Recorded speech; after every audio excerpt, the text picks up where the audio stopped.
Bonjour chers amis du livre, bienvenue sur votre émission Palabre autour du livre.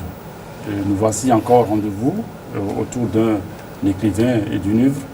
Il s'appelle Okri Pascal Tossou, professeur de littérature française en poste au département des lettres modernes à l'Université d'Abomey-Calavi. Bonjour Pascal Okri. Bonjour Asdé. Et merci de répondre encore une fois à notre invitation. Au plaisir renouvelé, c'est moi. Bonjour. Oui, Robert, bonjour.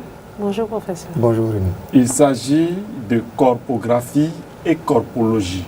Essai publié aux éditions Plume Soleil en 2016.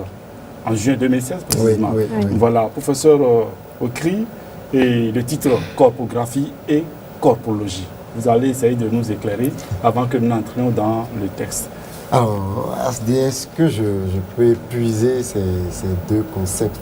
C'est un peu une innovation que j'entreprends là. Voilà. C'est vrai, le mot corpographie renvoie en chorégraphie à un type d'expression du corps, mais corpologie que je lui ajoute ici me permet de récupérer les deux concepts dans le champ de la littérature et montrer en fait que longuement on a perçu le texte ou le fait littéraire à travers les thèmes, mais jamais ou presque jamais on ne s'est particulièrement assis autour de la significance, si on veut, du corps dans le texte, parce qu'il parle, le corps. Voilà, et oui, le corps parle, et c'est ce que vous avez essayé de démontrer à travers cet essai où le corps est présenté sous deux angles ou aspects, à savoir le corps sous douleur, c'est-à-dire le corps qui exprime la douleur, la souffrance, l'humiliation, et aussi le corps qui exprime le plaisir, le désir, l'érotisme, etc.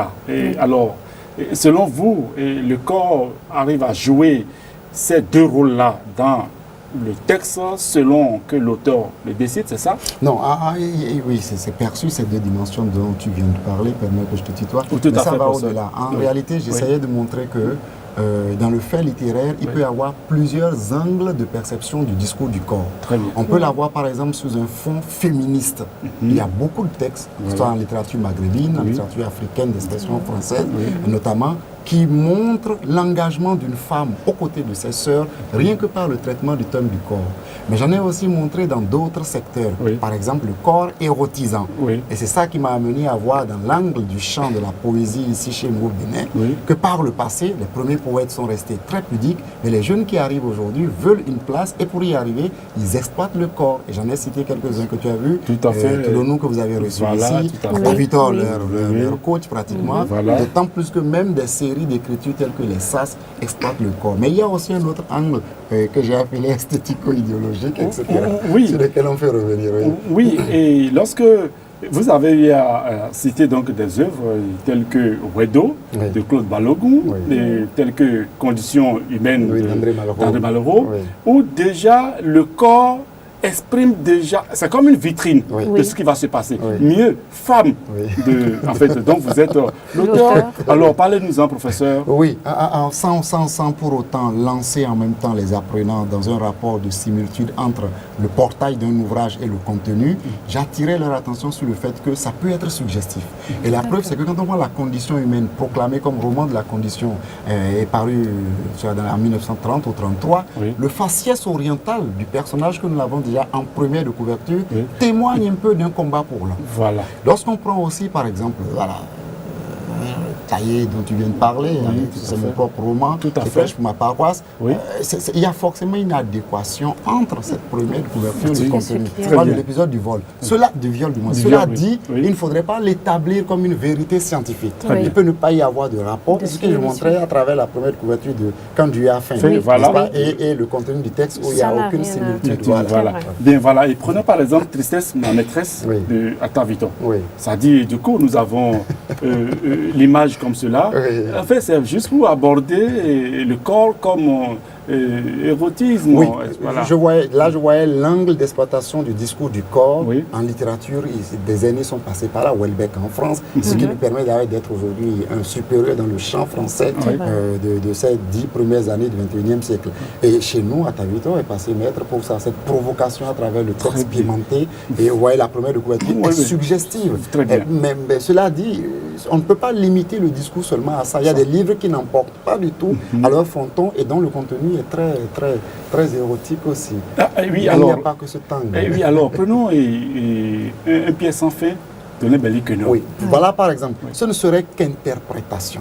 On ne peut pas l'établir comme vérité scientifique. C'est vrai, à la première découverte de cet ouvrage, on a un jeune Peul, le regard ou le faciès un peu lointain, on a un instrument de musique en main, et puis la couleur. Ça ne peut qu'être qu'une interprétation contextuelle. On ne peut pas partir de là pour estimer. Mais ce qu'on peut faire dans une pièce en fait, par contre, c'est ça que vous avez dans la dernière partie du document, où je voyais que la description dans les carrières, ce corps en putréfaction, ce corps détruit, désarticulé, participe aussi là du message que nous avons déjà à l'épigraphe du roman. Quel était ce message? Je le cite, sachez, croyez fermement que votre vie doit être une mort continue. Et tu vois, Aouna, le personnage, début déjà insipide du livre, taille courte, Babis, toute la taille moyenne, je le rencontre. C'était un Aouna squelettique qu'on a rencontré. C'était encore bon. Mais à la fin du livre, c'est un Aouna au corps enterré que nous avons. Donc, j'attire sur le fonctionnement de ce message. C'est magnifique comme œuvre. Alors, comme pour montrer que le texte érotique porte en lui tout ce qu'il faut pour être compris, vous avez cité, en fait, choisi le texte de Toudoun Carmen, d'accord, dans Anxiolytique. Venez pas nous lire sur la page 99. Ça, René, voilà. 99, René, s'il te plaît. Tu vas nous lire 99 rapidement. Bien sûr. 99, tu vas où? Le super dans le texte, c'est juste là. Elle est à 100 et quelques. Non, encore. C'est bon. Voilà, c'est là. Merci. Ok. Alors, dis. C'est Toudoun qui parle. Oui, c'est Toudoun qui parle. Et je lis d'abord vos petits commentaires. Oui, voilà, rapidement. Le corps est trop tendancieux pour qui connaît la pudeur caractéristique de la culture béninoise. En effet, la jeune femme y confesse. J'ai, homme noir, j'aime ton corps de jet, le velouté de ta peau, tes yeux de chat en chaleur, tes yeux de paon parés de plumes de jet. J'aime. J'aime de ton corps chaque poil, comme autant de promesses de virilité, et l'absence de ta grave voix, quand s'ébruitent les silences d'après, dans les ténèbres de jet. J'aime, homme, toute ta force, quand elle se prosterne à l'autel de ma féminité, si forte de sa fragilité. Toi l'éléphant, moi la fourmi, ton cinquième membre de jet. J'aime les éboulis de mélanine sur ta peau de jet. J'aime, je chante homme noir, ta beauté de jet. Oui, voilà, professeur. Oui. Instruisez-nous. Oui, ce que je voulais dire en fait là, c'est que chez aucune poétesse béninoise, avant celle-là dont nous voulons de lire l'extrait, vous ne verrez cette audace dans l'exploitation du message érotique. Et je trouve, c'est Mésos qui propose en fait la théorie que j'exploite là, que le champ littéraire est un espace où chacun cherche un moyen pour figurer. Et c'est ce que cette jeune femme fait. Alors, regarde, souvenez-vous, même à l'OFTB dans les années 90, on avait Isaura. On ne pouvait pas avoir de feuilleton très audacieux. Mais ici, écoutez ce que dit une poétesse. Vous voyez, le texte est tout métaphorique, mais tout tendancieux aussi. Elle est tout directe. Voilà, tout direct. Voilà. Et je montrais que le corps participe de son inscription désormais comme écrivaine. Ça n'a pas raté, vous l'avez reçu dans ce même studio. Tout à fait. En fait, professeur, effectivement, 13 minutes ne suffisent pas pour décortiquer les merveilles de ce travail formidable, où vous avez même fait un travail très brillant sur une pièce sans fin.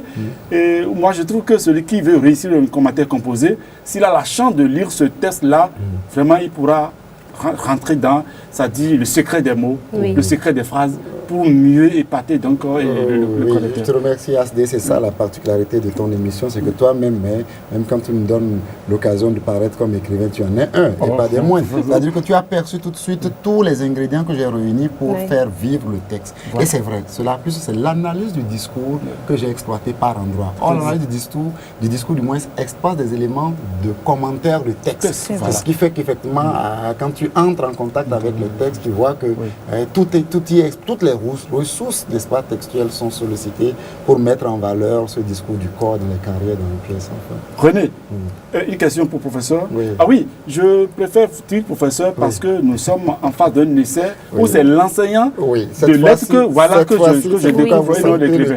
Oui, voilà. Un peu plus. Oui, c'est là, on est en amphi cette fois-ci. Exactement, tout à fait. C'est comme pour dire qu'aujourd'hui, tout est venu à l'étudiant, tout est venu à l'enseignant. Ici, je remercie tous les collègues doctorants qui ont écouté ce message.